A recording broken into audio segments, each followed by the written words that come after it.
ప్రియమైన పిల్లరా, సామెతల గ్రంథంలోకి వస్తే సామెతల గ్రంథము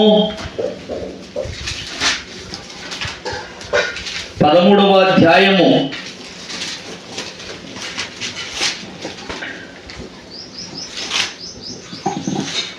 11వ వచనం చూడండి. మోసము చేత సంపాదించిన ధనము క్షీణించిపోవును. కష్టము చేసి కూర్చుకున్నవాడు తన ఆస్తిని వృద్ధి చేసుకొనును. దేవుడి మాటలను మన వినికిడిలో ఆశీర్వదించును గాక. ఆమేన్. చిన్న ప్రార్థన చేద్దాం. స్తోత్రము తండ్రి, స్తోత్రము. సకల ఆశీర్వాదములకు కారణభూతుడైన మా దేవా, పరిశుద్ధుడా, ప్రేమగల తండ్రి, సర్వాధికారి, సర్వలోక చక్రవర్తి, రాజులకు రాజా, ప్రభులకు ప్రభువా, సర్వ సైన్యములకు అధిపతి, నీకు స్తోత్రాలు, స్తోత్రాలు, స్తోత్రాలు. విశ్వ నిర్మాణకుడా, అనంత జ్ఞాని, నీకు స్తోత్రాలు. ఇదిగోనైనా కాలాలు, సమయాలు, మార్గాలు, మా ప్రాణాత్మ దేహాలు ఇంతవరకు నీ వశంలో ఉంచుకొని మమ్మల్ని అందరినీ ప్రతి క్షణము కాపాడుతూ ఇదిగోనా నీ శుక్రవారపు ఉపవాస కూడికలను మమ్మల్ని నడిపించావు అయ్యా. నీకు కృతజ్ఞత స్తోత్రాలు. మా పనుల్లో, మా ప్రయాణాల్లో క్షేమం దయచేశావు. నీ సన్నిధిలో కనబడే భాగ్యం ఇచ్చావు. మమ్మల్ని నీ ఆత్మపూర్ణులుగా చేయండి. ఈ దాసుడు వట్టివాడు, మట్టివాడు, అయోగ్యుడు, అపాత్రుడు అయ్యా, నీ రక్తం చేత కడగండి. ప్రతి బలహీనత, చూపులు, మాటలు, తలంపుల, క్రియల ద్వారా వచ్చిన ప్రతి బలహీనతను కొట్టివేయండి. ఈ రక్తం చేత శుద్ధీకరించండి నాయన. నీ సిలువ చాటు మరుగు చేయండి. నన్ను, నా నోట నీ మాటలు ఉంచు నాయన. నీ నోటి బూరగా నన్ను వాడుకో ప్రభువా. కూర్చున్న నీ బిడ్డలందరితోటి, నాతోటి, శబ్దయంత్రం ద్వారా వినుచున్న వారందరితోటి కూడా మీరే ముచ్చటించండి. ఈ ఉపదేశాన్ని అడ్డగించాలని చూస్తున్న ప్రతి విధమైన చీకటి శక్తులను, దయ్యపు శక్తులను, దురాత్మలను యేసుక్రీస్తు నామమున బంధిస్తున్నాము నాయన. అనుగ్రహించమని, స్తుతి, ఘనత, మహిమలు మీరు మాత్రమే పొందుకోమని, నిద్రమత్తులు పరధ్యానమును కలుగు చేస్తున్న ప్రతి విధమైన దుష్ట శక్తులను యేసుక్రీస్తు నామమున బంధిస్తున్నాం.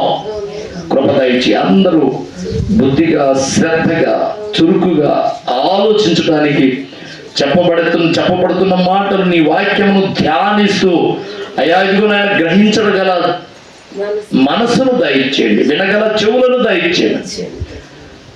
యేసు క్రీస్తు నామములోనే అడిగి వేడుకొనుచున్నాము తండ్రి. ఆమేన్. ఈ సామెతల గ్రంథము 13వ అధ్యాయము 11వ వచనం చూస్తే, మోసము చేత సంపాదించిన ధనము క్షీణించిపోవును. కష్టము చేసి కూర్చుకున్నవాడు తన ఆస్తిని వృద్ధి చేసుకొనును. మోసము చేసి సంపాదించుకున్నది ఏదైనా, మోసం చేసి అంటే చాలా మంది ఇవాళ రోజున ఎట్లాగున్నారు అంటే, ఏం చేసైనా కానీ మనం పెద్దోళ్ళం అవ్వాలి, నలుగురు నెత్తిన చేయి పెట్టి వాడిని అణిచివేసి, వాడిని తొక్కేసి మనం పైకి లేవాలి, మనము ఉన్నత స్థితిలో ఉండాలి, అవసరమైతే చుట్టుపక్కల ఉన్న వాళ్ళని నాశనం అయిపోయినా పర్వాలేదు అనుకుంటూ స్వార్థపూరితంగా చెయ్యకూడని పనులు చేస్తూ, ఇతరులకు కష్టాన్ని కలుగు చేస్తూ, ఇతరులకు ఏడుపు పుట్టిస్తూ కూడా ఒక్కొక్కడు ఉంటాడు, కబ్జాలు చేసేవాడు, స్థలాలు కబ్జాలు చేసేవాడు. వాడికి ఇదిగో ఈ కాలనీ బాగా మనకు అనుకూలంగా ఉంటుంది అంటే ఏం చేసైనా కానీ అవసరమైతే అధికారులకు లంచాలు ఇచ్చి, ఎంఆర్ఓ గారికి కానీ, కలెక్టర్కి కానీ, పోలీసు యంత్రాంగానికి కానీ లంచాలు ఇచ్చి ఈ కాలనీని ఖాళీ చేయించాలి అని లేనిపోయి కొత్త జీవోలు ఒకటి పుట్టించి, ఇదిగో మీరు ఈ కాలనీ ఖాళీ చేయాలి, ఇదిగో మీకు వేరే చోట ఇస్తాం స్థలాలు, అక్కడ మీకు మంచి పక్కా ఇళ్ళు ఏర్పాటు చేస్తాం అని చెప్పేసి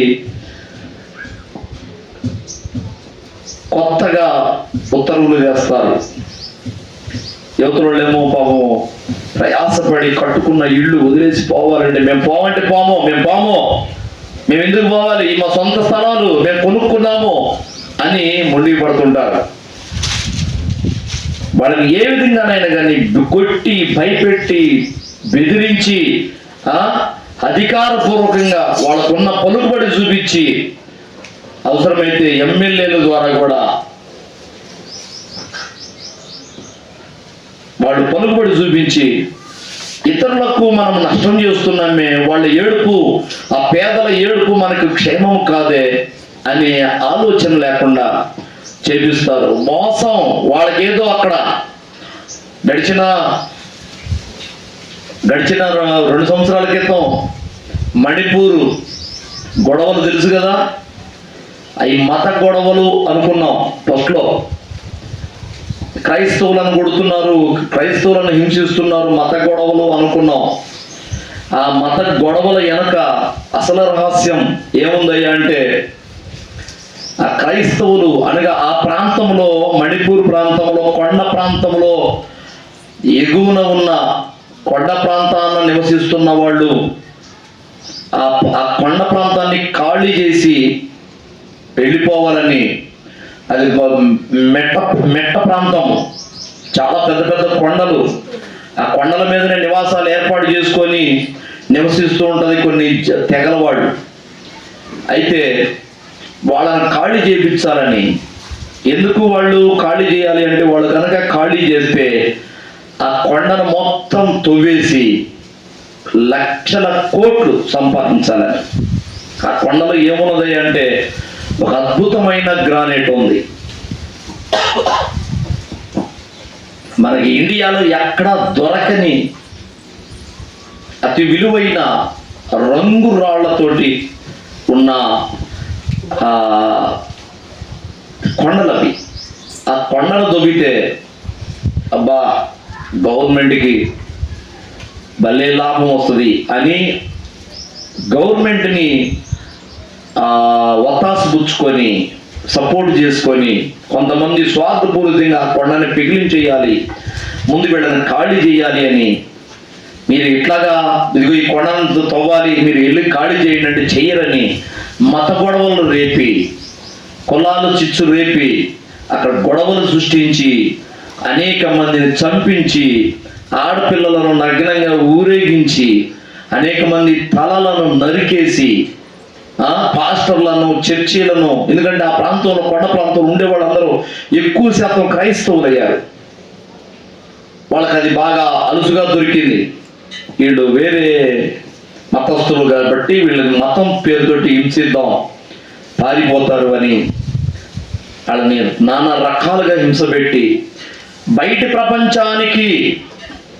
ప్రపంచానికి అసలు అక్కడ ఏం జరుగుతుందో, ఆ మణిపూర్ రాష్ట్రంలో ఏం జరుగుతుందో తెలియకుండా ఉండటం కోసం ఇంటర్నెట్ కూడా ఆపేసి, ఏ వీడియో కూడా, ఏ ఫోటో కూడా బయటికి వెళ్లకుండా, సెల్లుల ద్వారా, టీవీల ద్వారా ఎటువంటి వార్తలు బయటికి రాకుండా మొత్తం ఇంటర్నెట్ని ఆపేసేశారు ముఖ్యమంత్రి, ఆ రాష్ట్ర ముఖ్యమంత్రి. లోపల హింస జరుగుతుంది దారుణంగా. కారణం ఏంటంటే సంపాదించాలి. ఒక తెగను కష్టపెట్టైనా, నష్టపరిచైనా, సమూల నాశనం చేసైనా కానీ లక్షల కోట్లు, ఒక విధంగా చెప్పాలంటే కోట్ల కోట్లే. ఆ కొండ, అంత పెద్ద కొండ, విలువైన రంగు రాళ్ళలాగా ఉండే గ్రానైట్, అద్భుతమైన విలువ. అలాంటి ఆ కొండ కోసం పెకిలించి వేయాలని ఈ మతాన్ని అడ్డం పెట్టుకొని క్రైస్తవులను హింసిస్తున్నారు, తరిమేరు. దగ్గరగా 1500 ఊళ్ళు తగలబెట్టేశారు. ఆ 1500 ఊళ్ళల్లో ఉన్నవాళ్ళు నిరాశ్రయులైపోయారు. ఎక్కడెక్కడో ఇక పారిపోయి, అడవుల్లోకి పారిపోయి రైల్వే స్టేషన్లో, బస్ స్టేషన్లో తలదాచుకుంటూ, ప్రార్థనలు చేస్తూ, ఏడుస్తూ, తిండి లేక అలమటించిపోతూ, ఇంతటి పాపానికి కారణం ఏంటంటే సంపాదించాలి. ఆ గ్రానైట్ను మనం సొంతం చేసుకోవాలి అని మోసపూరితమైన ఆలోచన అక్కడ నాయకులు చేశారు. దేవుని పిల్లరా, మోసము చేత సంపాదించిన ధనము క్షీణించిపోతుంది. మోసంతోటి సంపాదించింది వాళ్ళకి అర్థం కావట్లేదు. మనం మోసగించి సంపాదించుకుంటున్నాం. మనం పోతా పూచిక పుల్ల కూడా తీసుకుపోము.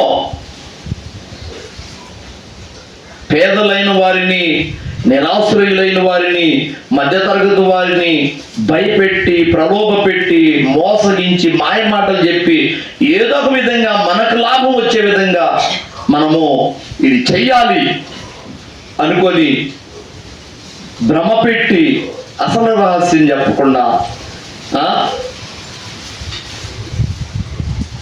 సంపాదించాలి అని ఎంత కుట్ర పన్నారో. ఈరోజు ప్రతి యంత్రాంగంలో కూడా లంచం రూపంలో కనబడుతూనే ఉంది. కారణం ఏదో తెలుసా? సంపాదించాలి.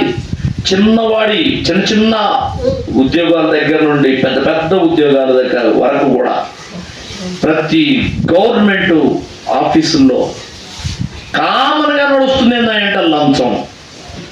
చిన్నవాడికి తగ్గట్టుగా చిన్న ఉద్యోగం దగ్గర, పెద్దవాడికి తగ్గట్టుగా పెద్ద ఉద్యోగం దగ్గర, ఇంకా అంతకంటే పెద్దవాడికి అధికారులు వాళ్ళ తగ్గట్టుగా వాళ్ళు దోచుకుంటూ ఒక్కొక్కళ్ళు కోట్లు వెనక వేసుకుంటూ సిస్ బ్యాంకుల్లో దాచుకుంటూ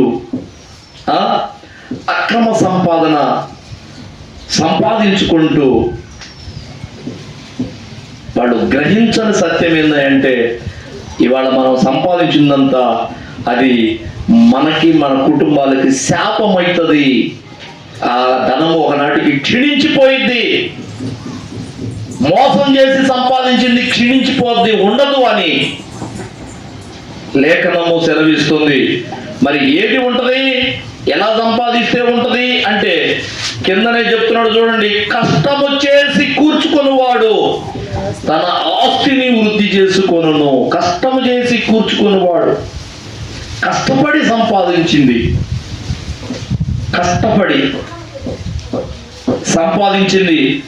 అది నిలబడిపోద్దట. చూడండి కీర్తన గ్రంథము 127వ అధ్యాయము 2వ వచనం చూడండి. మీరు వేకువనే లేచి చాలా రాత్రి అయిన తర్వాత పండుకొనుచు కష్టార్జితమైన ఆహారము తినుచు ఉండుట వ్యర్థమే. అక్కడ వేకునే లేచి పరిగెడుతుంటాడు, సంపాదించాలి. మరి ఇక్కడేంది ఇలా అన్నాడు? ఇక్కడ ఏమన్నాడు అంటే వేకునే లేచి చాలా రాత్రి అయిన తర్వాత పండుకొనుచు. వీడి దేశం ఏంది? కష్టం చేస్తున్నావు, కష్టపడుతున్నావు, అయితే ఓటీ చేద్దాం, ఓవర్ టైం చేద్దాం, ఎక్స్ట్రా టైం చేద్దాం, ఎక్కువ శాఖలు చేద్దాం. వీడి ధ్యేయం ఏంటంటే వీడు ఎక్కువ కష్టపడి సంపాదిద్దామని. బైబిల్ అంటుంది అది కూడా వ్యర్థమేనా నాయన.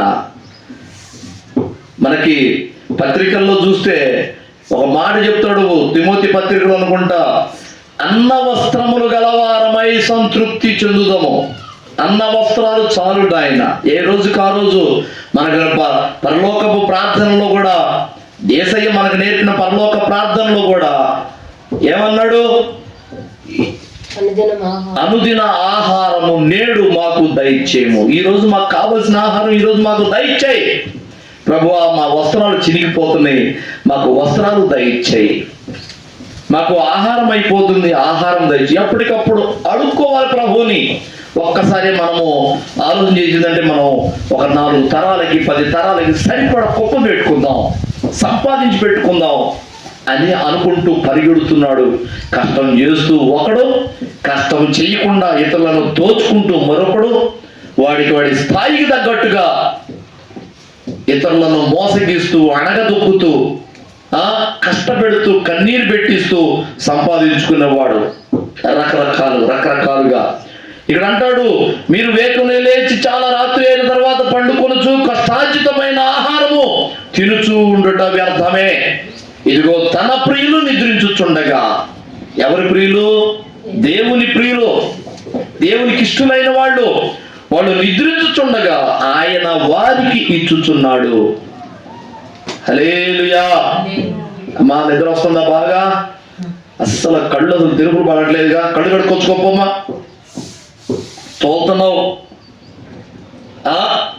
తన ప్రియులు నిద్రించుచుండగా ఆయన వారికి ఇచ్చుచున్నాడు.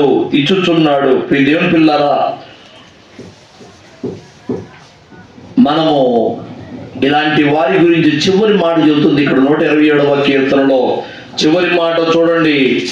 ఇదిగో అట్టివారు సిగ్గుపడక గుమ్మములలో తమ విరోధులతో వాదించుదురు.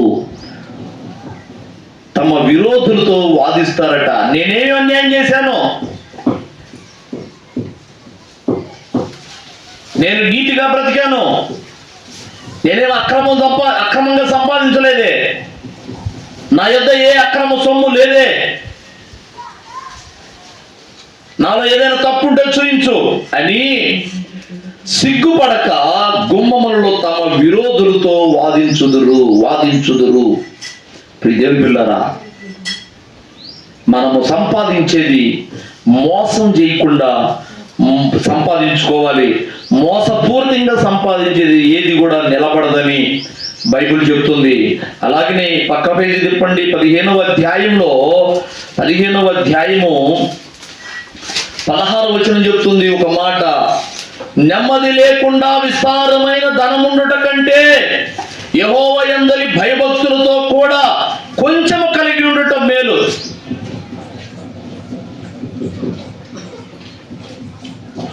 ఏమంటున్నాడు? విస్తారమైన ధనము నెమ్మది లేకుండా ఉండే కంటే, నీకు నమ్మది ఉండలేదు. నువ్వు విస్తారమైన ధనం కలిగి ఉన్నావు కానీ నీకు నెమ్మది లేదు. నెమ్మది లేకుండా విస్తారమైన ధనం ఉండుట కంటే యెహోవా యందలి భయభక్తులతో కూడా కొంచెము కలిగి ఉండటం మేలు. ఎందుకంటే యెహోవా యందు భయభక్తులు కలిగి ఉండి వానికి సంతోషము, నెమ్మది, ప్రశాంతత, ఆనందము ఉంటాయి. ఎప్పుడు కొంచెం ఉంటేనేమి, కొంచెం ఆహారమే, కొద్దిగా వస్త్రాలే. 4 వస్త్రాలు చాలవా? 4 వస్త్రాలు చాలవా? ఒక నెల రోజులకి ఆహారం చాలదా? నువ్వు ప్రభువుని అడుగుతుంటే ఇస్తూ ఉంటాడు కదా. నీ నీతి ప్రవర్తనను బట్టి ఆ మాత్రం నమ్మకం లేదా? విశ్వాసం లేదా? తరతరాలకి సంపాదించి పెట్టుకోవాలా అంటాడు దేవుడు. చూడు, నెమ్మది లేకుండా విస్తారమైన ధనముండుట కంటే, నెమ్మది లేకుండా విస్తారమైన ధనముండుట కంటే యెహోవా యందలి భయభక్తులతో ఉండుటే మేలు.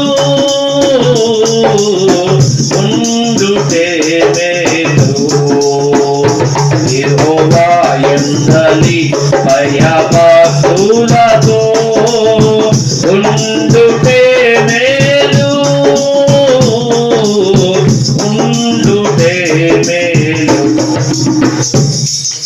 ఏం పాట ఇది? మాధుర్యమేనా జీవితం, మహిమానందమే మహాచర్యమే, మహిమానందమే మహాచర్యమే, మాధుర్యమే నా ప్రభుతో జీవితం. హల్లెలూయా. నెమ్మది లేకుండా, కుటుంబాల్లో సమాధానం లేకుండా విస్తారమైన ధనం కలిగి ఉంటే ఏం మేలు? కోట్ల ఆస్తి ఉంటుంది కానీ ఇళ్లలో ప్రశాంతత ఉండదు. ఎప్పుడూ కన్నీరు గారుస్తూనే ఉంటాడు ధనవంతుడు.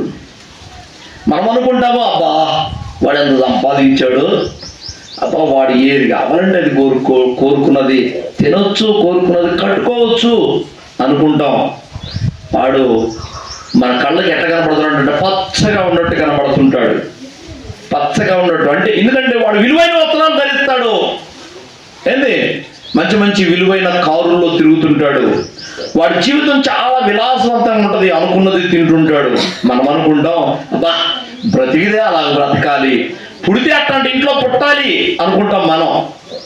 కానీ ఇంటికి వెళ్ళిన తర్వాత వాడు పైకి ఎలా కనపడతాడు, కానీ ఇంటికి వెళ్ళిన తర్వాత వాడి ఇంట్లో ఎప్పుడూ సమాధానం ఉండదు, ఎప్పుడూ నెమ్మది ఉండదు. ఎందుకంటే అధికంగా ధనం ఏ ఇంట్లో ఉంటుందో అక్కడ సాతానుడు పనిచేస్తుంటాడు. ఎప్పుడు సాతానుడు పనిచేస్తుంటాడు. ఎందుకంటే దేవుని మాట ఎప్పుడు నిరర్థకమో కానేరదు. ఎందుకంటే ప్రభువారు ఒక మాట చెప్తాడు, నాకైనా దాసుడిగా ఉండు, లేదా సిరికైనా దాసుడిగా ఉండు. అంతేగాని ఒక దాసుడు ఇద్దరు యజమానులకు దాసుడిగా ఎప్పుడు ఉండలేడు. ఉంటే ఆ డబ్బు కన్నా దాసుడిగా ఉండు, లేదా దేవునికైనా దాసుడిగా ఉండని ప్రభువారు తన స్వయంగా చెప్పిన మాటలు మనం సువార్తల్లో చదువుతాం. ఇదేంటులారా, మనము డబ్బును ప్రేమించి డబ్బు వైపు పరిగెడుతున్నాము, సంపాదించాలని తిరుగుతున్నాము అంటే మనము దేవుణ్ణి విడిచిపెట్టామని, మనకి డబ్బుని గురించిన ధ్యాసే ఉన్నది అంటే మనం దేవునికి చాలా దూరంగా ఉన్నామని గుర్తుపెట్టుకోవాలి. డబ్బు అవసరమే, మనకి డబ్బు అవసరమే. కానీ ప్రభువా నా అవసరాలు తీర్చయ్యా అని మనము అడుగుతూ ఆయన దగ్గర పొందుకోవాలి. కానీ కోట్లు మనం గడించి వెనక పెట్టుకున్నామంటే ఆ కోట్ల డబ్బు రూపంలో సాతానుడు కూర్చొని ఉంటాడు. ఇంట్లో నెమ్మది ఉండదు, ప్రశాంతత ఉండదు. అందుకనే ఎక్కువ ధనవంతులగుటకు మీరు అపేక్షించవద్దు. ధనవంతులు అగుటకు అపేక్షించవద్దు, కోరుకోవద్దు. అదేంది పాస్టర్ గారు, చర్చికి వస్తే ఇక మేము పేదవాళ్ళగానే ఉండాలా? పేదవాళ్ళగా ఉండవసరం లేదు. దేవుడు ఇస్తాడు. నువ్వు ధనాన్ని, ఇప్పుడు అబ్రహాము ఏ రోజైనా ప్రభువా నాకు వెండి బంగారాలు దయచేయని ప్రార్థన చేశాడా? ఎప్పుడన్నా చేశాడా? చేయలా. కానీ అబ్రహాముని దేవుడు ఆశీర్వదించాడు. దేవుడిచ్చే ఐశ్వర్యము అది మనకి ఎంతో ఆశీర్వాదం. అర్థమైందా? దేవుడు ఇవ్వాలి, దేవుడు ఇస్తాడు మనకి. మన భక్తికి మెచ్చి మనలను ఆస్తికర్తలుగా చేస్తాడు దేవుడు. మనం భక్తిగా ఉంటే, డబ్బుని ఎప్పుడైతే మనం కోరుకోమో, ఎప్పుడైతే ప్రభు యొక్క సన్నిధిని, ప్రభు యొక్క ప్రేమను, ఆయనతో సహవాసాన్ని ఎప్పుడైతే కోరుకుంటుంటామో ఆటోమేటిక్గా లోకంలో నుంచి రావాల్సిన డబ్బు ఆగిపోద్ది. కొంతకాలం నువ్వు దేవునితోటి కనెక్ట్ అయ్యేవారి దాకా కొద్దిగా పేదరికము, కష్టాలు పడుతున్నట్టుగా ఉంటుంది. నువ్వు ఎప్పుడైతే దేవునితోటి పూర్తిగా కనెక్ట్ అవుతావో దేవుని దగ్గర నుండి ఆశీర్వాదాలు వస్తాయి. ఇలా మనకి ఒక మాదిరిగా చాలా మంది దైవజనులను మనం చూస్తాం. హల్లెలూయా. ఒకప్పుడు తినటానికి తిండి లేక నెల్లూరు పెన్నా నది పరిసర ప్రాంతాల్లో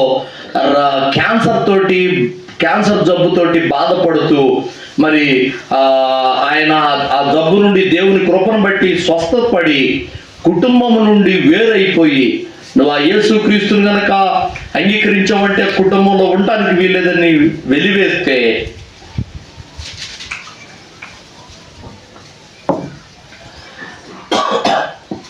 వెలివేస్తే ఆయన ఆ దైవజనుడు కుటుంబాన్ని విడిచిపెట్టి దేవునితో రోషంగా బ్రతికాడు, దేవుని కొరకు బ్రతికాడు, అష్ట కష్టాలు పడ్డాడు, ఎన్నో పస్తులున్నాడు, వస్త్రహీనత కలిగి ఉన్నాడు, ఎంతో లేమిని, దరిద్రతను, కన్నీళ్లను కూడా ఆయన కాచిన రోజులు ఉండే లేమిని బట్టి తినటానికి లేదు ప్రభువా అని. ఎందుకంటే దేవునితోటి కనెక్ట్ అవుతున్న రోజుల్లో కష్టాలు సహజం, అయిన తర్వాత పట్టజాలనంత విస్తారమైన ఆశీర్వాదాలు. దైవజనుడు పాడాడు పాట, మన శాలెమన్న ఏమని పాడాడు చూడండి. ఫస్ట్ చరణం, చేసి ఉన్న ప్రార్థన నేను మరచిపోయినా నువ్వు మరచిపోగా నా మంచి నాయన. చేసి ఉన్న ప్రార్థన నేను మరచిపోయినా నువ్వు మరచిపోగా నా మంచి నాయన. అవసరాన్ని తీర్చమనే నా దీన యాచన, అవసరాన్ని తీర్చమనే నా దీన యాచన. పట్టగాలతో తినియా నీవిచ్చిన దీవెన, పట్టగాలతో తినియా నీవిచ్చిన దీవెన. అధికముగా చేయగలవు యేసయ్యా, నాకు చాలిన దేవుడవు నీవేనయ్యా. అధికముగా చేయగలవు యేసయ్యా, నన్ను నడిపే సారథివి నీవేనయ్యా. అడిగే వాటి కంటే ఊహించే వాటి కంటే. హల్లెలూయా. ప్రార్థన చేస్తాం మనం, ప్రభువా నా అవసరాలు తీర్చయ్యా, అవసరాలు తీర్చయ్యా అని ప్రార్థన చేస్తే ఆయన ఇస్తాడు దీవెన. ఆయనతోటి కనెక్ట్ అయిన తర్వాత నువ్వు భక్తిగా నీతిగా నువ్వు బ్రతకటం మొదలు పెట్టిన తర్వాత ఆయన ఇస్తాడు దేవుడు. ఆయన ఇస్తే నువ్వు పట్టదాలనంత విధంగా నువ్వు ధనవంతుడు అయిపోతావు. అట్లా కాకుండా దేవుని ద్వారా వచ్చే ఆశీర్వాదం కాకుండా ఈ లోకంలో నేను సంపాదించుకోవాలని నువ్వు వెంపర్లాడితే ఈ లోకంలో నుండి వచ్చిన నీ ఆస్తి మీద సాతానుడు కూర్చొని ఉంటాడు, నీకు నెమ్మది ఉండదు. ఇంట్లో అష్టైశ్వర్యాలు ఉంటాయి, నీ మనసులో దుఃఖం ఉంటుంది, ఎప్పుడు వేదనే ఉంటుంది, ఎప్పుడు కన్నీరే, నీ మనసు కుంగిపోతూనే ఉంటది. మనం పై పెరుగులు చూసి ఆహా ఆడు చూడు ఎట్ట సంపాదించాడో, మంచి బెంచ్ కారులో తిరుగుతున్నాడు, అబ్బా పట్టు వస్త్రాలు వేసి తిరుగుతున్నాడు, ఏమి భోగము అబ్బా బాబా అనుకుంటాం. పుడితే అట్లాంటి ఇళ్లలో పుట్టాలనుకుంటాం. ఆవిడ తలుచుకుంటే కొండ మీద కోతైనా దిగొచ్చిద్ది అనుకుంటాం. భౌతికంగా అవసరాలు తీరుతుంటాయి, కానీ ఎంత ఉన్నా ఇంట్లో నెమ్మది ఉండదు, మనసులో ప్రశాంతత ఉండదు, వాడికి ఆనందమే ఉండదు, సరిగా తృప్తిగా తిండిదే లేడు. మరలా ఎందుకు అట్లాగా? నెమ్మది లేకుండా విస్తారమైన ధనముండుట కంటే దేవుని యందలి భయభక్తులతో ఉండుటే మేలు, ఉండుటే మేలు. పిల్లరా, మనము విస్తారమైన ధనం సంపాదించుకోవాలని కోరుకోవద్దు. ఏమేమి సంపాదించవద్దు? మోసగించి సంపాదించొద్దు ఒకటి చెప్తుంది మొట్టమొదటిగా. రెండవదిగా విస్తారమైన ధనం సంపాదించొద్దు, దానివల్ల నీకు నెమ్మది ప్రశాంతత ఉండదు. సమస్త కీడులకు మూలం ఏందో తెలుసా? ధనాపేక్ష. ధన అపేక్ష. మనం కోరుకోవద్దు ధనం. మనం కోరుకున్నంతకాలం, మనం పరిగెత్తినంతకాలం ఒకవేళ నువ్వు సంపాదిస్తావేమో కానీ అది కీడుకు నిన్ను నడిపించింది. నీ నెత్తి మీద తాండవం ఆడుతుంటది సాతాను. కాబట్టి ఈ లోక పరంగా డబ్బు సంపాదించాలి, పరిగెత్తాలి, కష్టపడాలి అని ఓటీలు చేసి, లేకపోతే ఇతరుల నెత్తిన చేయి పెట్టి వాళ్ళని మోసగించి వాళ్ళని తొక్కి పైకి లేకవాలనుకోవటం అవివేకం. అది అలా మోసగించి సంపాదించిందే కానీ, విస్తారంగా సంపాదించిందే కానీ, ఈ లోకంలో నుండి వచ్చిన ఆస్తి ఏదైనా కానీ అది మనిషికి నెమ్మదినివ్వదు, మనిషి బ్రతుకులను పరలోకానికి చేర్చదు. నువ్వు దేవునితో కనెక్ట్ అయితే అవసరాన్ని తీర్చమని అడిగే నా యాచన పట్టజాల బోతినిగా నువ్వు ఇచ్చిన దీవెన అని దైవజనుడు పాడినట్లుగా మనము కూడా దేవుణ్ణి అడిగి, ప్రభువా నా అవసరాలు తీర్చు, ప్రభువా నా అవసరం తీర్చయ్యా, అవసరాలు తీర్చయ్యా సారు, నాకు ఇది అవసరం ప్రభువా తీర్చు అని మనము అవసరాలకి అడుగుదాం. మనం ఎప్పుడైతే దేవునితో సంపూర్ణంగా కనెక్ట్ అవుతామో, ఆయనకు పూర్తిగా వశమైపోతామో, ఆయన ఏమంత చాతగానోడు కాడు. ఈ లోకంలో ఉండే ఒక సాతానుడే, ఒక దోతే ఈ లోకాన్ని ఇంతగా ఆశీర్వదిస్తుంటే, ఇలాంటి దోతలను కొల్లలుగా సృష్టించిన వాడు ఆయన. శ్రీమంతుడు, ఆయన దగ్గర వెండి బంగారాలకి ఏం కొదువేం లేదు. ఒక నగరమే బంగారంతో నిర్మించాడు పరలోక పట్టణాన్ని. ఆయన మహాశ్రీమంతుడు. ఆయన తలుచుకుంటే అసలు నువ్వు పట్టజాలవిగా. ఆయన ద్వారా సంపాదించే ధనం కావాలని కోరుకోవాలి కానీ, ఆయన్ని వేడుకుంటే వచ్చే ధనం కావాలని కోరుకోవాలి కానీ, ఈ లోకపరమైన వెండి బంగారాల కోసం మనం పరిగెత్తొద్దు. అలా పరిగెత్తినాడు మనం ఏడుస్తూనే ఉంటాం నెమ్మది లేకుండా. మూడవదిగా మరొక మాట చెప్తుంది సామెతల గ్రంథము 21వ అధ్యాయం. సామెతల గ్రంథం 21వ అధ్యాయము 6వ వచనం చెప్తుంది చూడండి. అబద్ధములాడి ధనము సంపాదించుకొనుట ఊపిరితో సాటి, దాన్ని కోరువారు మరణమును కోరుకొందరు. అబద్ధములాడి సంపాదించొద్దు, అబద్ధములు ఆడొద్దు. డబ్బు కోసం, తుచ్చమైన డబ్బు కోసం అబద్ధాలు ఆడొద్దు, అబద్ధాలు ఆడి సంపాదించొద్దు. అలాగూ సంపాదించుకొనుట ఊపిరితో సాటి అంటే నీ ప్రాణంతో సమానం. అది చూడండి ఏమంటాడు, దాన్ని కోరువారు మరణమును కోరుకొందురు. కాబట్టి ఎప్పుడు కూడా మనము అబద్ధాలు ఆడి, ఇదిగో ఒక అబద్ధం ఆడితే ఇదిగో ఒక 10 రూపాయలు వస్తాయి, ఒక అబద్ధం ఆడితే 100 రూపాయలు వస్తాయి, ఒక అబద్ధం ఆడితే 1,00,000 రూపాయలు వస్తాయి, ఒక అబద్ధం ఆడితే మనకి ఆస్తి కలిసి వస్తుంది. ఈ విధంగా మనం ఆలోచించినప్పుడు మనము అబద్ధము ద్వారా సంపాదించుకునే ప్రతి ఒక్క రూపాయి మనము మరణాన్ని కొని తెచ్చుకుంటున్నామని గుర్తుపెట్టుకోవాలి. మరణానికి దగ్గర అవుతున్నామని.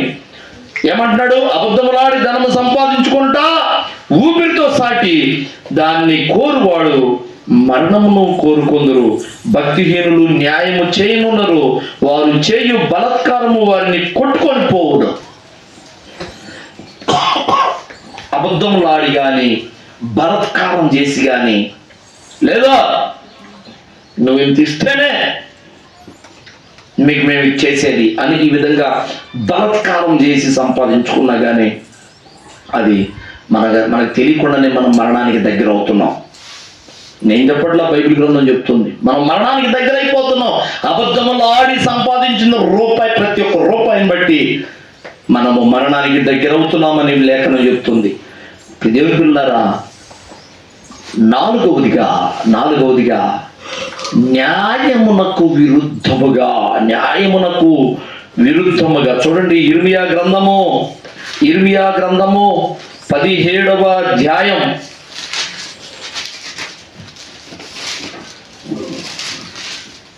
17వ అధ్యాయము 11వ వచనం చూడండి. న్యాయ విరోధముగా ఆస్తి సంపాదించుకొని వాడు తాను పెట్టని గుడ్లను పొదుగు కౌజు పెట్టవలెనున్నాడు. సగము ప్రాయములో వాడు దానిని విడవవలసి వచ్చును. ఏంటంట? న్యాయముగా సంపాదించకపోతే కౌజు పెట్టట, తాను పెట్టని గుడ్లను పొదిగిద్దట. వేరే దాని గుడ్లు తెచ్చి పెట్టుకుంటుందట. అలా పెట్టుకొని పొదిగిద్దట. సగప్రాయంలోనే దాన్ని విడిచిపెట్టి పోవాల్సి వస్తుందట. ఆ కౌజుపెట్ట యొక్క కథ నాకు తెలియదు కానీ దేవుడు చెబుతున్నాడు, మనము న్యాయము తప్పి సంపాదించుకుంటే మాత్రం, అన్యాయంగా సంపాదిస్తే మాత్రం ఏంటంట, దాన్ని మధ్యాహ్నం వదిలిపెట్టి పోవాల్సి వచ్చే రోజులు వస్తాయి ఖచ్చితంగా. దేవుని పిల్లరా, ఇంకా అంటాడు, అట్టివాడు కడపట వాటిని విడుచుచు అవివేకిగా కనబడును. కడపటి అంటే ఏంది? చివరి వాటిని విడిచిపెడతాడంటాడట. వాటిని విడిచిపెడుతూ అవివేకిగా కనబడతాడట. దేవుని పిల్లరా, చివరి వాటిని అంటే ఏంటి అంటే చివరి వరకు ఉండేవి, శాశ్వత కాలం ఉండేవి. అర్థమైందా? చివరి వరకు ఉండేవి, శాశ్వత కాలం ఉండేవి. వాటిని ఏమంటాడు? వాటిని విడుచుచు అవివేకిగా కనబడుతుంటాడు. ఎవరు? ఈ అన్యాయంగా సంపాదించుకునేవాడు, అన్యాయంగా ఆస్తి సమకూర్చుకునేవాడు తాను పెట్టని గుడ్లను పొదుగు కౌజు పెట్టవలే ఉన్నాడు. సగము ప్రాయములో వాడు దాన్ని విడవవలసి వచ్చును. దేవుని పిల్లరా, అన్యాయంగా న్యాయము తప్పి న్యాయానికి విరుద్ధంగా మనము సంపాదించవద్దు. మనం సంపాదించే ప్రతి రూపాయి కష్టపడేదై ఉండాలి. అంటే న్యాయముగా మనం వ్యాపారం చేసినా, కూలి పనికి పోయినా, ఉద్యోగం చేసినా ప్రతి దానికి ఒక లెక్క ఉంది. ఉందా? నువ్వు కూలి పనికి పోతావు, 300 కూలి అంటారు, 300 కూలి తీసుకొని రా, అది నీకు క్షేమం. వస్తా నీ క్యారేజీలో మిరపకాయలు పెట్టుకొని రా. మాకు పచ్చిమిరకాయలు పోయడానికి పోయి నీకు 300 రూపాయలు కూలి అంటే పగలంతా మిరపకాయలు కోసి 300 కూలి తీసుకొని రా, అది నీకు క్షేమం. ఏంది? ఒకవేళ నీకు పచ్చిమిరపకాయలు పచ్చడికి కావాలనుకుంటే, లేకపోతే పండు మిరపకాయలు కావాలనుకుంటే అక్కడ చేను ఓనర్ని అడిగి, అయ్యా నాకు కొంచెం పండు మిరపకాయలు కొంచెం పెట్టాయని అడిగి తెచ్చుకో, అది నీకు క్షేమం. కానీ దొంగతనంగా ఒడుల్లో కొంత, తీసుకెళ్ళిన క్యారేజీల్లో కొంత మిరపకాయలు పెట్టుకొని తీసుకొస్తారు దొంగతనంగా, అన్యాయంగా. ఇలాగున్న 10 మంది 10 కేజీలు తెచ్చుకుంటే, మరి ఆ చేలో 50 మంది పని చేస్తే అరకింట పోయినట్టేగా. అరకింట పోతే అరకింట, చూడండి మనకేమో కేజీగా అనుకుంటాం, ఆ విధంగా 50 మంది చేలో పనిచేసిన వాళ్ళందరూ తలా కేజీ తెచ్చుకుంటే, 4 గంటలకి తెచ్చుకుంటే కేజీ అయితే మొత్తం 50 కేజీలు అంటే అరకింట అంటే దగ్గరగా 2 బస్తాల మిరపకాయలు. వాడి కష్టాజితం కాదు, ఆ రైతు కష్టాజితం కాదు, మనం వాళ్ళకి తెచ్చుకోవటం అన్యాయం కాదు. అవునా కదా? చూడండి, అన్యాయంగా మనం తెచ్చుకోవద్దు. మనము కష్టపడింది ఏదో అది తెచ్చుకుందాం. 300 కూలికి పోయావు, కూలి 300 తెచ్చుకో. వ్యాపారం చేయి న్యాయంగా, నీ లాభం ఏందో చూసుకో. అంతబట్టికి న్యాయమైన లాభం ఉంటుంది. చెప్తున్నాం కదా, ప్రతిదానికి లెక్క ఉంటుంది, న్యాయమైన లాభం ఉంటుంది. నువ్వు వడ్డీకి డబ్బులు ఇవ్వు వడ్డీకి, కానీ న్యాయమైన వడ్డీ తీసుకో. విపరీతమైన అవతలడికి అవసరం కదా అని విపరీతమైన వడ్డీ గొంజొద్దు, లాగొద్దు వాడి దగ్గర. ఒకవేళ వాడు అవసరమై నీ దగ్గర దానికోసం ఎక్కువ వడ్డీకి ఇష్టపడి తీసుకోవచ్చేమో, కానీ వాడి తర్వాత దాన్ని తీర్చేటప్పుడు వాడు ఎంత క్షోభ అనుభవిస్తున్నాడో ఆ ఫలితం అంతా నువ్వే అనుభవించాల్సి వస్తుంది. అన్యాయమైన సొమ్ము ఆస్తి సంపాదించుకోవద్దు. ఒకవేళ నువ్వు ఉద్యోగం చేస్తుంటే, ఉద్యోగం చేసే దగ్గరైనా మరి నువ్వు నీతిగా బ్రతకాలి. అన్యాయంగా ఇతరులు లాక్కోవద్దు, లంచాలకు చేయి చాచొద్దు.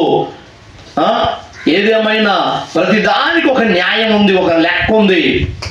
నేను పని చేస్తున్నాను, మా నాన్న మరి లస్కర్గా ఉండి, కాలువల మీద లస్కర్గా ఉండి మరి కుప్పలు కొట్టేటప్పుడు, వరి కుప్పలు కొట్టేటప్పుడు, ఏమయ్యా లస్కర్ గారు ఏంటండి పొలాలకు వెళ్ళి రారు, ఏమండి నీళ్లు పెట్టడానికి కాలం మీదకి రండి, మీకు డబ్బులు ఇస్తాము, మాకు సపోర్ట్ ఉన్నాడండి, అవతల మమ్మల్ని నీళ్లు పెట్టుకోనిట్లేదు, మీరు రండి, మీరు మా పక్షంగా ఉండండి. ఎవడురా నువ్వు నాకు డబ్బులు ఇచ్చేది ఏందిరా? గవర్నమెంట్ నాకు శాలరీ ఇస్తుంది, నేను ఎవడికెళ్ళి రాను.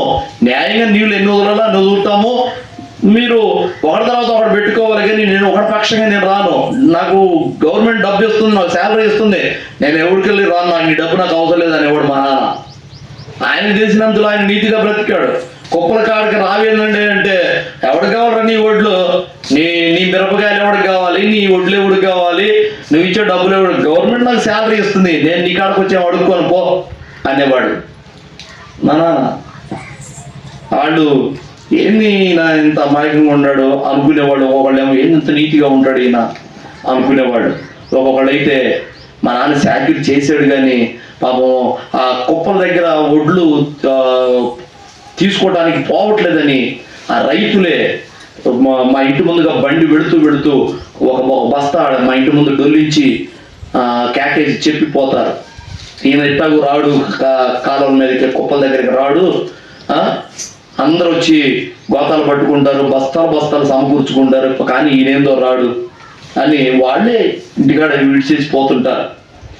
దేవుని పిల్లరా, ఏదేమైనా మనం సంపాదించేది న్యాయవంతమైనదై ఉండాలి. నువ్వు కూలికి పోయినా న్యాయం ఉండాలి, నువ్వు వ్యాపారం చేసినా న్యాయంగా ఉండాలి. అవసరాన్ని బట్టి ఎక్కువ ఆర్జితం చేయొద్దు. నేను మీకు చెప్పాను ఇంత మునుపు, నేను ఒకనొక సందర్భంలో నేను బాప్తిసం పొందిన తర్వాత మా పండు పుట్టిన తర్వాత అదే కొద్దిగా కష్టకాలం వచ్చింది. బాప్తిసం పొందిన కొత్తలో మాకు అధికమైన శ్రమలను మేము చూసాము. పనులు లేకుండా ఏదో మూడాలని కత్తెరలని ఈ బేల్దర్ పని చేయకుండా పనులన్నీ క్లోజ్ అయిపోయి పనులు లేని రోజుల్లో మేము అల్లాడిపోయే పరిస్థితుల్లో మరి నాకు బంధువుగా ఉన్న బాబాయ్ ఒకడు మరి ఐస్ వ్యాపారం వేసుకోవచ్చు అబ్బాయి రారా నాతో పాటు ఐస్ బండి ఇప్పిస్తాను అని చెప్పి ఐస్ వ్యాపారం వేపిస్తూ అది ₹10 కొంటాం ఐసు రూపాయికి అమ్మాలి, రూపాయికి కొనే ఐసునేమో ₹2 అమ్మాలి. అప్పట్లో ₹10 ఐసులు ₹10 కొంటే రూపాయికి అమ్ముకోవాలి. అది అందరూ చేసే న్యాయమైన లాభార్జితం వ్యాపారంలో, అవునా? మరి రూపాయి కొన్నది ₹2 అమ్ముకోవాలి, అది సబబు. కానీ పొద్దుగుకేసరికి ఐసులన్నీ అయిపోతుంటాయి, దాదాపు కొద్ది గొప్ప ఉంటాయి. ఆ సమయంలో స్కూళ్ళల్లో పిల్లలందరూ స్కూళ్ళు విడిచిపెట్టిన తర్వాత ఐసుల కోసం ఎగబడితే వాళ్ళు ఆ మూమెంట్ని బట్టి ఒక్కొక్క ఐసు అవసరమైతే ఎక్కువ రేటుకి అమ్ముకోవాలరా. నువ్వు ₹10 ఐసుని రూపాయికి ఇస్తానంటే అవసరమైతే ₹10 ఐసుని ₹2 అమ్ముకోవాలి, ₹3 అమ్ముకోవాలి. ఎందుకంటే అప్పుడు డిమాండ్, వస్తువు తక్కువగా ఉంటాయి, ఐసులు తక్కువగా ఉంటాయి, పిల్లలు ఎగబడతారు కాబట్టి అలా ఇవ్వాలరా. ఎట్ట బ్రతుకుతావురా అని మా బాబాయ్ ఎక్కలు చేసేవాడు. నాకేమో మనసు వచ్చేది కాదు. ₹10 ఐసు రూపాయికి అమ్మటం న్యాయం, కానీ ₹2కి ₹3 అమ్మటం, రూపాయి ఐసు ఏమో ₹2కి అమ్మటం న్యాయం, కానీ ₹5 అమ్మటం ఎంత దారుణం అని నేను అమ్మేవాడిని కాను. ఇంకా దేవుడు నాలో పెట్టిన ఆ జాలి హృదయాన్ని బట్టి కొంతమంది పిల్లలకు డబ్బులు లేకుండా ఐసు పెట్టి కాడికి వస్తారు. వస్తే వాళ్ళని చూసి లేవురా పోండిరా అనలేక వాళ్ళకి ఐసులు ఫ్రీగా ఇచ్చి పంపించేవాడిని. నిజంగా నేను చెప్పేది వాస్తవం. ఎందుకంటే అన్యాయంగా మనం సంపాదించొద్దు. వ్యాపారం చేసేవాళ్ళు వ్యాపారంలో ధర్మం ఏదో ఉందో ఆ ధర్మం ప్రకారం సంపాదించుకోవాలి. ఉద్యోగంలో ఉన్నవాళ్ళు ఉద్యోగ ధర్మం ప్రకారం సంపాదించుకోవాలి. కానీ ఒకవేళ ఎవరైనా అయ్యా నువ్వు నాకు ఇంతమంది మేలు చేసి పెట్టావు, ఇదిగో కృతజ్ఞతగా ఇది ఇస్తున్నానయ్యా అంటే అది అంతవరకు తీసుకోవచ్చు. కానీ నువ్వు ఇది ఇవ్వు, నేను ఇంత చేసి పెట్టాను, నువ్వు ఇది ఇవ్వు అంటే అది లంచం అయిపోద్ది, అది అన్యాయం అయిపోద్ది. వ్యాపారంలో దాన్ని ₹5 చెప్పుకుంటే అది అన్యాయం అయిపోద్ది. కూలికి పోయిన వాడు కూలి తెచ్చుకుంటే న్యాయమే, కానీ కొంత దొంగతనం చేసుకుని వస్తే ఆ కూలితో పాటు మరికొంత దోచుకొని వస్తే అది అన్యాయం అయిపోద్ది.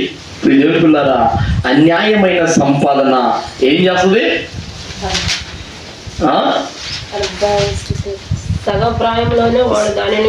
దాన్ని విడిచిపెట్టాల్సి వస్తుంది. సగప్రాయంలోనే విడిచిపెట్టి పోవాల్సి వస్తుంది.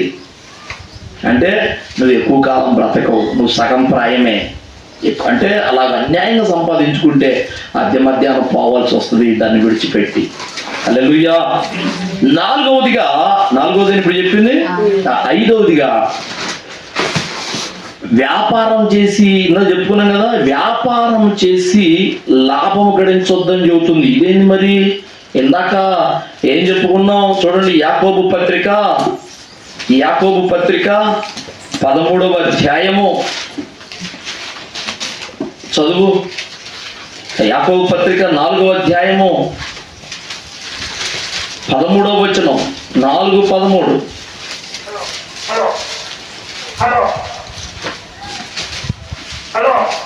రేపేమి సంభవించినా నీకు తెలియదు. నేడైనను రేపైనను ఒకానొక పట్టణమునకు వెళ్ళి అక్కడ 1 సంవత్సరం ఉండి వ్యాపారము చేసి లాభము సంపాదించుము రండని చెప్పుకొని వారులారా. ఏమంటున్నాడు? నేడైనను రేపైనను ఒకానొక పట్టణానికి వెళ్ళి అక్కడ 1 సంవత్సరం ఉండి వ్యాపారం చేసి లాభము సంపాదించుకుందాము రండని చెప్పుకొని వారులారా. రేపేమి సంభవించునో మీకు తెలియదు, మీ జీవం ఏ పాటిది, మీరు కొంతసేపు కనబడి అంతలో మాయమైపోయే ఆవిరి వంటి వారి గనక ప్రభు చిత్తమైతే మనము బ్రతికి ఉండి ఇది అది చేతమని చెప్పుకొనవలెను. ఇప్పుడైతే మీరు మీ డంబముల యందు అతిశయపడుచున్నారు. ఇట్టి అతిశయమంతయు చెడ్డది, కాబట్టి మేలైనది చేయనెరిగియు అలాగూ చేయని వానికి పాపము కలుగును. అంటే ఒక్కొక్కళ్ళు చెప్పుకుంటుంటారు, అరే హైదరాబాద్ పోదాం రండిరా, హైదరాబాద్ పోతే అబ్బో అక్కడ రేట్లు మామూలుగా లేవురా, అరే దుబాయ్ పోదాం రండిరా, ఆడ దుబాయ్లో బంగారం చాలా తక్కువగా ఉందిరా, ఆడకు పోయి సంపాదించుకుందాం రండిరా, ఆడకు పోతే తక్కువ రేటుకి బంగారం వస్తుంది, అది ఎట్లా పట్లాగా మనం దొంగతనంగా ఇండియాకి తెచ్చుకున్నామంటే, తక్కువ రేటు కొనుక్కుని ఇండియాకి తెచ్చుకున్నామంటే ఇక్కడ బోల్డ్ రేటుకి అమ్ముకోవచ్చు అని ఇలాగ ఒక పట్టణానికి పోదాం రండి, వ్యాపారం చేద్దాం రండి, మనం కూర్చుకుందాం సంపాదించుకుందాం రండి అని చెప్పుకుని వారులారా, అలాగ సంపాదించుకున్నా నీవు ఎంతకాలం ఉంటావురా? ఈ జీవం ఏ పాటిది? రేపేమి సంభవించడం మీకు తెలియదు. మీ జీవం ఏ పాటిది? మీరు కొంతసేపు కనబడే అంతలో మాయమైపోయే ఆవిరి వంటి వారే కదా, ఎందుకంత పరుగులాట? ఇదేమి పిల్లారా, మనము వ్యాపారం చేసి సంపాదించాలంటే అది కూడా వ్యాపారంలో కూడా ప్రతి దాంట్లో కూడా ఒక మితం ఉండాలి. ప్రభువా నేను వ్యాపారం చేస్తున్నానయ్యా, నా వ్యాపారాన్ని కొంచెం కొంచెంగా అభివృద్ధి పరచయ్యా.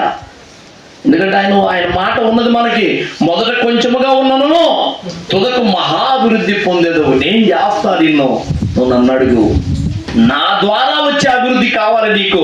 అంతేగాని రా ఆ ఊళ్ళో బోల్డ్ లాభాలు వస్తాయి రండిరా, అక్కడ పిచ్చి జనాంగం ఉన్నారు, మనం 10 రూపాయల వడ్డీకి అని చెప్పొచ్చురా, మనము 10 రూపాయల వడ్డీకి తెప్పొచ్చు మన డబ్బు, ఆడ బాగా ఆర్జించవచ్చు, అక్కడంతా కరువులో ఉన్నారు, ఎంతకైనా తీసుకుంటారు మన డబ్బు వడ్డీకి ఇస్తే అని సంపాదించుకుందాం రమ్మని అలా చెప్పుకొని వాళ్ళారా. అలా సంపాదించినంతా ఏం చేస్తావు నాయన? ఎన్నాళ్ళు బ్రతుకుతావు అయ్యా? నీ జీవం ఏ పాటిది? వ్యాపారం చేసి సంపాదించుకుందాం రండి అని మీరు అనుకోవద్దు.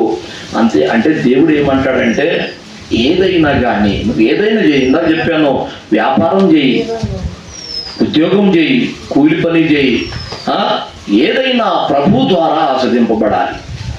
ప్రభు ద్వారా మొదట కొంచెంతో నువ్వు ప్రారంభించు, దాన్ని దేవుడు క్రమక్రమంగా అభివృద్ధి చేస్తాడు. అట్లాగా దేవుని ద్వారా ఆశీర్వాదం వచ్చింది, నీకు శాశ్వత కాలం నిలబడింది.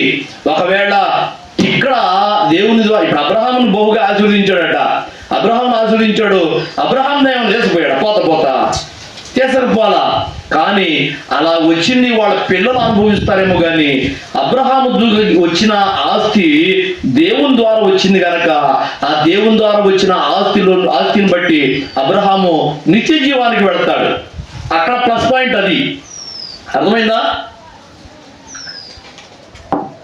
అక్కడ ప్లస్ పాయింట్ ఏంటంటే దేవుని ద్వారా వచ్చిన ఆస్తి ఐశ్వర్యం ఇస్తుంది, దానికి తోడు దేవుడు నిత్య జీవాన్ని ఇస్తాడు.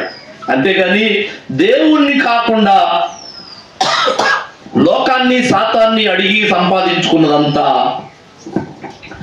ఒకవేళ ఇక్కడ పెద్దోడు అవుతావు, తర్వాత నువ్వు నీ ఆస్తి నీ పిల్లలకు వచ్చిద్దేమో, కానీ నీవు శాశ్వత కాలం నిలిచి ఉండే ఆ నిత్య జీవాన్ని కోల్పోతావు, శ్రేష్టమైన దాన్ని కోల్పోతావు. కాబట్టి అట్లా కోరుకోవద్దు. వ్యాపారం చేసి లాభం సంపాదించుకున్నావు రండి అని చెప్పుకోవద్దు. ఎట్లా ఉండాలి మరి నీ వ్యాపారం? ఎట్లా ఉండాలంటే కొంచెం కొంచెంగా నువ్వు ఆస్వాదింపబడుతూ ఉండాలి. నువ్వు నీ ఆస్తిని, నీ వ్యాపారాన్ని దేవుడు ఆశీర్వదిస్తున్నాడు అని నీకు అర్థం అవ్వాలి. అలాగే నువ్వు ఆశీర్వాదం పొందే కొద్దీ, నీ ఆస్తి పెరిగే కొద్దీ దేవునితోటి భక్తి కూడా పెరుగుతూ ఉంటది. కానీ కొంతమంది చూసావా, మొదట కొంచెముగా ఉండి వ్యాపారాన్ని ప్రారంభిస్తారు, ఆ వ్యాపారము ఇక చిన్నగా అభివృద్ధి చెందుతూ ఉంటుంది. అభివృద్ధి చెంది కొద్దిగా ఒక్కొక్క స్టెప్ ఎదుగుతున్న కొద్దీ వాళ్ళు ఇక దేవుణ్ణి విడిచిపెట్టి వ్యాపారంలో పడి ఇక దానికోసం వెంపలాడుతుంటారు.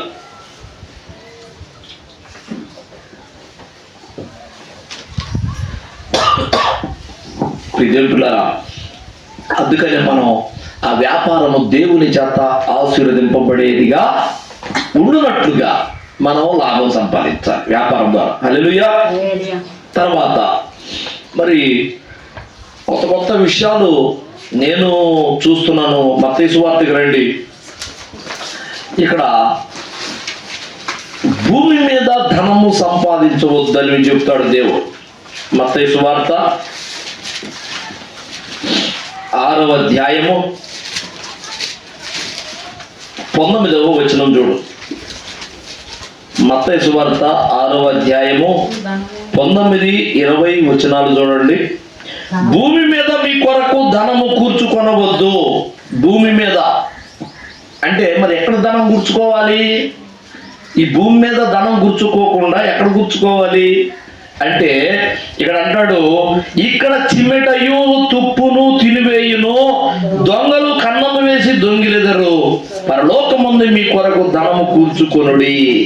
అచ్చట చిమ్మెటయైనను తుప్పైనను దాన్ని తినివేయదు, దొంగలు కన్నము వేసి దొంగిలరు. నీ ధనం ఎక్కడుండునో అక్కడే నీ హృదయం ఉండును. నీ ధనం ఎక్కడుంది? ఇప్పుడు భూలోకంలో ఉందా? పరలోకంలో ఏమైనా సంపాదించుకున్నావా? భూలోకంలో ఎక్కువ ధనం ఉందా? పరలోకంలో ఎక్కువ ధనం ఉందా నీకు?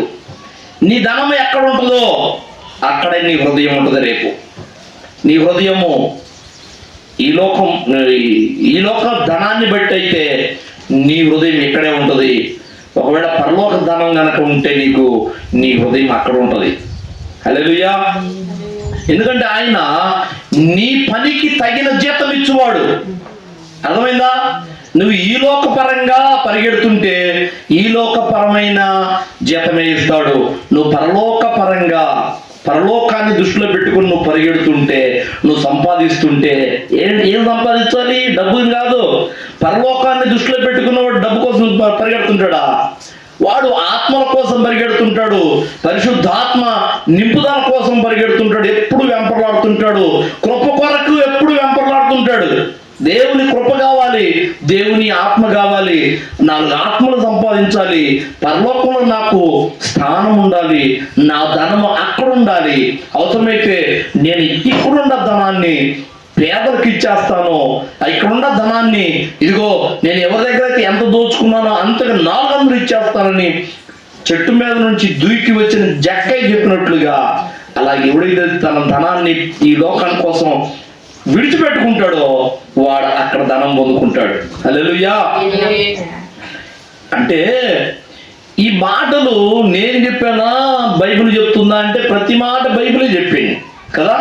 జక్కయ్య ఎప్పుడైతే ఆ మాట పలికాడో, ప్రభువా నీ కోసం, నువ్వు సంతోషించడం కోసం నా ఇంట్లో ఉన్న అక్రమ సంపాదన విడిచిపెడతాను. నేను ఎవరి దగ్గర అయితే అన్యాయంగా సంపాదించుకున్నానో వాడికి 4 అంతలు ఇస్తాను.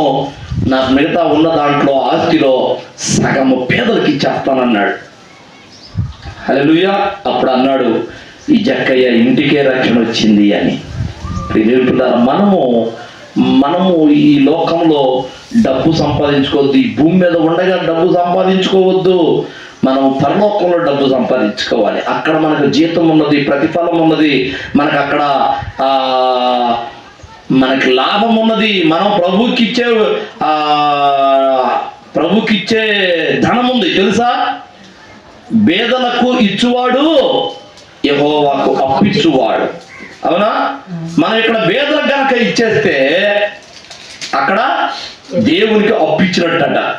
చూడండి మరి మన జక్కయ్య గారు ఏం చేశాడు? నాకున్న దాంట్లో సగం పేదలకు ఇచ్చేస్తానన్నాడు. హల్లెలూయా. సగం పేదలకు ఇస్తే కనీసం మనోడి దగ్గర 1,00,000 రూపాయలు ఉండేవి అనుకో, 1,00,000 రూపాయల్లో సగం పేదలకు ఇచ్చేసాడు. పేదలకు ఇచ్చేస్తే మనం అనుకుంటాము వట్టి ఎర్రిమాలోకంలాగా ఉన్నాడు జక్కయ్య, కష్టపడి సంపాదించుకొని జనానికి చిమ్మేశాడు, పంచేశాడు అని అనుకుంటాం మనం. కానీ ఆ రోజే యేసయ్య పలికాడు, నేడే జక్కయ్య ఇంటికి రక్షణ వచ్చింది అన్నాడు. జక్కయ్య ఇంటికి రక్షణ వచ్చిందంటే జక్కయ్య పరలోకంలో ఉన్నాడు. పేదలకు ఎంత డబ్బు అయితే ఇస్తాడో అంత డబ్బు నా తండ్రికి అప్పుగా ఇచ్చినట్టు అక్కడుంది జక్కయ్య ధనం, అక్కడుంది. అవసరమైతే నా తండ్రి వడ్డీతో సహా ఇస్తాడు. అప్పు తీసుకున్నాడు వడ్డీ ఇవ్వడా? ఇస్తాడా లేదా? అప్పు తీసుకున్నవాడు వడ్డీ ఇస్తాడా ఇవ్వడా? ఇస్తాడు. దేవునికి అప్పిచ్చువాడు మరి వడ్డీని తీసుకోడా? దేవుడు అన్యాయస్తుడా? ఖచ్చితంగా వడ్డీతో సహా ఇస్తాడు. అంటే మనం ఈ లోకంలో ఉన్న ధనం కోల్పోయినా కానీ పరలోకంలో ధనం సమకూర్చుకోవాలి. ఈ భూమి మీద డబ్బు కోసం వెంపర్లాడొద్దు. పరలోకంలో మనకు డబ్బు ఉందా లేదో చూసుకోవాలి. దేవుని దగ్గర మనం అసలు పరలోకం పోతామా లేదో చూసుకోవాలి. పోయినాక మనకి ఎంత ధనం ఉందో చూసుకోవాలి. ఇక్కడ నీ క్రియలను బట్టే అక్కడ జీతం ఉంది, నీ క్రియలను బట్టే అక్కడ నీ ధనం ఉంది, ఇక్కడ నీ క్రియలను బట్టే అక్కడ నీ నివాసం ఉంది. హల్లెలూయా. ఆడ నివాసం లేకపోతే నీకంటూ అక్కడ పరలోకంలో నీకు ఒక ఇల్లే లేకపోతే, నీకు జీతమే లేకపోతే పరలోకంలో నీకు స్థానమే ఉండదు. ఏం చేసుకుంటూ పోయి నీకు అక్కడ జీతం లేదు, ఉండటానికి నివాసం లేదు, అందుకు తగినట్లుగా నీ క్రియలు ఇక్కడ భూమి మీద లేవు. ఇంకేం చేస్తావు నువ్వు పరలోకానికి పోయి? నీకు అక్కడ స్థానమే ఉండదు. కాబట్టి నీ క్రియలు దేవుని దృష్టికి అధికమగినట్లుగా భూమి మీద ఉండగానే ఇక్కడ పని చేస్తూ నీకున్న దాన్ని అవసరమైతే పేదలకు, మరి అవసరమైతే దేవుని పరిచర్య కొరకు నువ్వు తోడ్పాటు అందిస్తూ, నువ్వు ఎక్కడైతే అన్యాయంగా సంపాదించావో అక్కడ 4 అంతలు ఇచ్చేస్తూ జక్కయ్యలాగా నువ్వు పరలోకంలో ధనం కూర్చుకో. నీ ధనం ఎక్కడ ఉంటుందో నీ హృదయం అక్కడ ఉంటుంది, నీ ఆత్మ అక్కడ ఉంటుంది. ఖచ్చితంగా ఒకవేళ భూలోక ధనమే నీకుంటే రేపు ఈ భూలోకంలోనే నీ ఆత్మ ఉండిపోద్ది. అక్కడ ఏడుపును పండ్లు కొరుకుటవి ఉండను. అదే ఒకవేళ నీ ధనము పరలోకంలో ఉంటే నీ హృదయము నీ ఆత్మ అక్కడ ఉంటుంది. అక్కడ నిత్య సంతోషము, నిత్య జీవము, నిత్యము ఆనందము అనుభవిస్తాం. హల్లెలూయా. తర్వాత ఇంకొకటి, డబ్బుతోటి కృపావరాలని సంపాదించుకోవచ్చు అని అనుకోవద్దు. ఒక పనికిమాలినుడు అలా చేసి శాపం పొందాడు అపోస్తుల కార్యాల్లో. డబ్బుతో కృపావరాలని కొనుక్కోవచ్చు అని అనుకోవద్దు. నేను చెప్తున్నాను, మీరు ఇక్కడ భూమి మీద ఇచ్చే, ఒకవేళ దైవజనుడికి ఇచ్చే కానుక కానీ, నువ్వు వేసే కానుక కానీ బట్టి కానీ నీకు కృపావరాలు రావు. అర్థమైందా? నీకు కృపావరాలు రావాలంటే నువ్వు ఒకటి చెయ్యాలి, నువ్వు ఏడ్చి ప్రార్థన చేయాలి. నువ్వు ఇచ్చే డబ్బు, అబ్బా నేను 1,00,000 రూపాయలు ఇచ్చాను, నేను 10 లక్షలు ఇచ్చాను, నేను మందిరమే కట్టించాను, నాకు ఒక కృపావరం కావాలంటే నువ్వు చేసిన ఆ సహాయాన్ని బట్టి, నువ్వు పేదలకు చిమ్మిన దాన్ని బట్టి నీకు ఆ కృపావరాలు రావు. చూడండి, అపోస్తుల కార్యాల గ్రంథంలో 8వ అధ్యాయము, అపోస్తుల కార్యాలు 8వ అధ్యాయము చూడండి 17 నుంచి చూడు. ఇక్కడ అప్పుడు పేతురును యోహానును వారి మీద చేతులు ఉంచగా వారు పరిశుద్ధాత్మను పొందిరి. ఎవరి మీద అంటే అక్కడున్న బాప్తిజం పొందిన వారి మీద చేతులుంచినప్పుడు పరిశుద్ధాత్మను పొందిరి. అపోస్తులు చేతులుంచడం వలన పరిశుద్ధాత్మ అనుగ్రహింపబడేనని సీమోను చూసి, ఏ సీమోను? ఇతను అంటే పేతురు అనబడిన సీమోను కాదు, గారడీలు చేసే సీమోను. ఈ సీమోను చూసి వారి ఎదుట ద్రవ్యము పెట్టి, అంటే డబ్బు పెట్టి, నేనెవరి మీద చేతులుంచుదునో వాడు పరిశుద్ధాత్మను పొందినట్లుగా ఈ అధికారం నాకు ఇయ్యుడని అడిగాను. అందుకు పేతురు, నీవు ద్రవ్యం ఇచ్చి దేవుని వరము సంపాదించుకొందు అని తలంచుకొనినందున నీ వెండి నీతో కూడా నశించును గాక. నీ హృదయము దేవుని ఎదుట సరి అయినది కాదు గనక ఈ కార్యముందు నీకు పాలు పంపులు లేవు. కాబట్టి ఈ నీ చెడుతనమును మానుకొని మారు మనసు నుండి ప్రభువుని వేడుకొనుము, ఒకవేళ నీ హృదయాలోచన క్షమించబడవచ్చును అన్నారు. నీ పద్ధతి మార్చుకో. ఇది కాదు, నువ్వు డబ్బు ఇస్తే కృపావరాలు వస్తాయా? నువ్వు ఎక్కువ కానికిస్తే కృపావరం వస్తుందా? అపోస్తుల ముందు, దైవజనుల ముందు నువ్వు ఎక్కువ డబ్బు పెడితే కృపావరాలు రావు. కృపావరం ఎట్లా రావాలంటే ప్రార్థనతో, భక్తితో నువ్వు పొందుకోవాలి. ఏడవాలి, ప్రభువా నాకు ఈ కృపావరం దయచేయ, నాకు ఈ కృపావరం నేను సంపాదించుకోవాలని ఉంది ప్రభువా.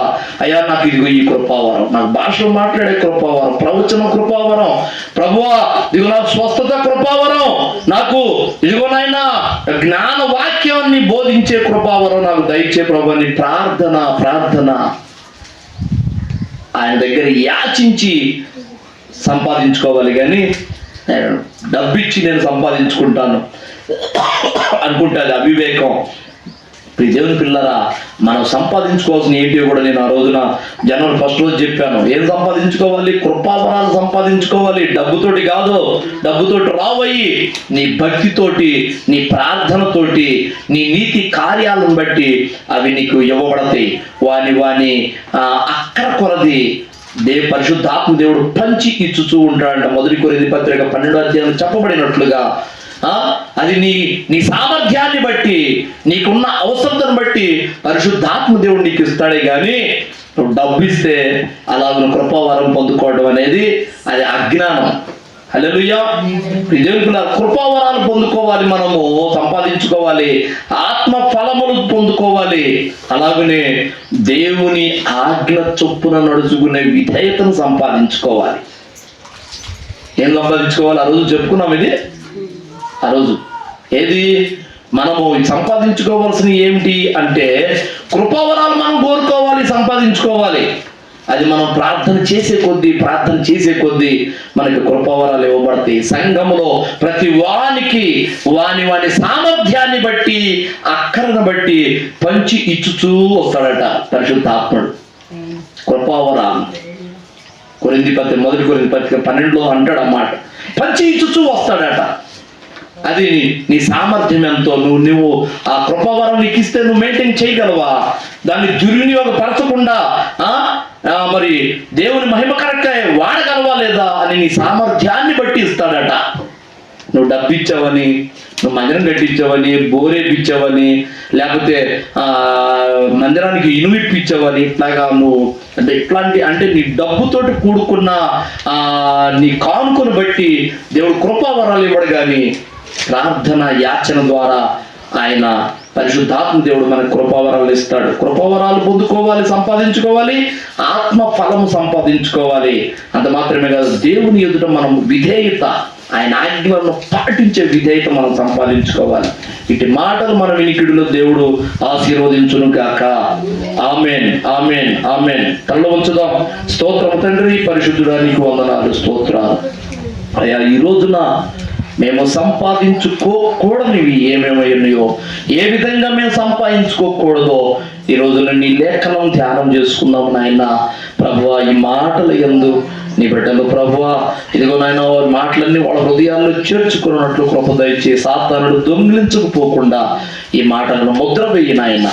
ఇదిగో నా తండ్రి, నీ చిత్తానుసారంగా మేము సంపాదించుకునే అయ్యా ప్రతి ఒక్కటి కూడా అది మాకు క్షేమం అవుతుందే కానీ అయ్యా ఈ లోక పరంగా మేము వెంపర్లాడి పరిగెత్తి అధికమైన కష్టము చేసి ఇదిగో మేము మా కష్టార్జితము తినుచూ ఉండుట వ్యర్థమే అని నీ లేఖనం చెప్తుండగా, మేము ఈ లోకంగా ఇదిగో ఒకవేళ కష్టార్జితమే కూడా అది కూడా అధికంగా సంపాదించటం మాకు అది క్షేమం కాదు నాయన. అయ్యా మీకు వందనాలు, స్తోత్రాలు. విస్తారమైన ధనము సంపాదించి నెమ్మది లేకుండా ఉండట కంటే నీ సన్నిధిలో ప్రభువా కొంచెమే కలిగి అన్న వస్త్రములు గలవారమై నీ సన్నిధిలో తృప్తి పొందడం మాకెంతో క్షేమము నాయన. ఇదిగో నా తండ్రి, నాకును సిరికి నీ దాసుడుగా ఎవడు ఉండనేరడు అనే నీ లేఖనం ఉన్నది ప్రభువా. అయ్యా మేము వెండి బంగారాల వైపు మేము పరిగెత్తము కానీ ప్రభువా మా అవసరాలే మేము అడుగుతాము నాయన. అవసరాలు కావాలని మా యాచన ఇదిగో నా తండ్రి నీ దీవెనను పొందుకోవడానికి కారణమవుతుంది నాయన. అయ్యా అప్పుడు మేము పట్టజాలము నాయన. నీ దాసుడు పాడినట్లుగా పట్టజాల విధంగా మేము మమ్మల్ని దీవించేవాడు మేము నిన్ను అడిగినప్పుడు. అలా కాకుండా అంతటా మేముగా ఈ లోకంలో ఏదో ఒక విధంగా సంపాదించాలనుకుంటే మాత్రం అది మాకు క్షేమము కాదని నీ లేఖనము స్పష్టం చేసింది. ఈ మాటలు యందు నీ బిడ్డలు స్థిరముగా ఉండునట్లు ఇదిగో సాతానుడు దొంగిలించుకొని పోకుండా వాళ్ళ హృదయ పలకల చుట్టూ ఇదిగో నీ అగ్ని ప్రాకారము దయచి నీకే వందనాలు, స్తోత్రాలు, కృతజ్ఞతలు చెల్లిస్తూ కూడి వచ్చిన బిడ్డలందరూ అయ్యా ఎలాంటి సమస్యల్లో ఉన్నారో, ఎలాంటి అయ్యా ఇరుకు ఇబ్బందులో ఉన్నారో, అయ్యా ఎలాంటి సమస్యలు కృంగిపోతున్నారో నీకు తెలుసు గనక అనారోగ్యంలో ఉన్న వారికి స్వస్థత, అయ్యా లేమిలో ఉన్న వారికి సమృద్ధి, నెమ్మది లేని వారికి సమాధానము, సంతోషము దయచేయమని ఇదిగో కూడి వచ్చిన బిడ్డలందరినీ నీ కృపా హస్తానికి అప్పచెప్తూ ఇదిగో ఈ మాటల ద్వారా ప్రతి ఒక్కరూ పురికొల్పబడినట్లుగా ఇదిగో నాయన బ్రతుకులు సరి చేసుకున్నట్లుగా కృప దయచేయమని యేసు క్రీస్తు పరిశుద్ధమైన నామములోనే అడిగి వేడుకొని పొందుకొని ఉన్నాము తండ్రి. ఆమేన్, ఆమేన్, ఆమేన్. మన తండ్రి అయిన దేవుని ప్రేమ, ఆయన ప్రియ కుమారుడును మన రక్షకుడునైన యేసయ్య శాశ్వతమైన నిత్య కృప, పరిశుద్ధాత్మ దేవుని అన్యోన్యమైన సహవాసం, సహాయము, ఆదరణ, అభిషేకం మనకును సకల పరిశుద్ధులకును సదాకాలం తోడుగా ఉండి నడిపించును గాక. ఆమేన్. ఆమేన్, ఆమేన్, ఆమేన్. అందరికీ వందనాలు. దేవునికి స్తోత్రం.